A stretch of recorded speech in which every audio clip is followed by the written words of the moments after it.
OSS ఫర్టిలిటీలో ఇక్కడ ప్రతి అడుగులో ఎక్స్పీరియన్స్ డాక్టర్స్ ఉంటారు. In the good hands of science. Mummy daddy అవ్వాలంటే ఓఎస్ఎస్ కి కాల్ చేయండి. గుంటూరు పట్నం బజార్లో చోరీ జరిగింది. మూగా చెవిటి వాడినంటూ బంగారం షాప్లోకి దొంగ ప్రవేశించాడు. యజమానిని మాటల్లో పెట్టి 15 లక్షల విలువైన 208 గ్రాముల బంగారం ఎత్తుకెళ్లాడు. దొంగ వెళ్లిపోయిన తర్వాత బంగారం చోరీ జరిగిందని గుర్తించిన షాపు యజమాని పోలీసులకు ఫిర్యాదు చేశాడు. దొంగతనం దృశ్యాలు సీసీ కెమెరాలో రికార్డయ్యాయి.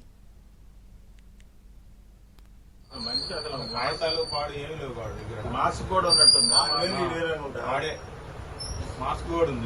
ఉంది. అదే వాళ్ళు చేస్తున్న పని అదే. మాస్క్ పెడుతున్నారు, టోపీ పెడుతున్నారు. మంచి అసలు వాయిసాలు పాడు ఏమి లేవు. గుంటూరు పట్నం బజార్లో చోరీ జరిగింది. మూగా చెవిటి వాడినంటూ బంగారం షాప్లోకి దొంగ ప్రవేశించాడు. యజమానిని మాటల్లో పెట్టి 15 లక్షల విలువైన 208 గ్రాముల బంగారం ఎత్తుకెళ్లాడు. దొంగ వెళ్లిపోయిన తర్వాత బంగారం చోరీ జరిగిందని గుర్తించిన షాపు యజమాని పోలీసులకు ఫిర్యాదు చేశాడు. దొంగతనం దృశ్యాలు సీసీ కెమెరాలో రికార్డయ్యాయి.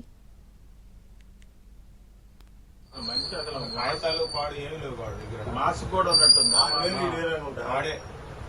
మాస్క్ కూడా ఉంది. అదే వాళ్ళు చేస్తున్న పని అదే. మాస్క్ పెడుతున్నారు, టోపీ పెడుతున్నారు. మంచి అసలు వాయిసాలు పాడు ఏమి లేవు.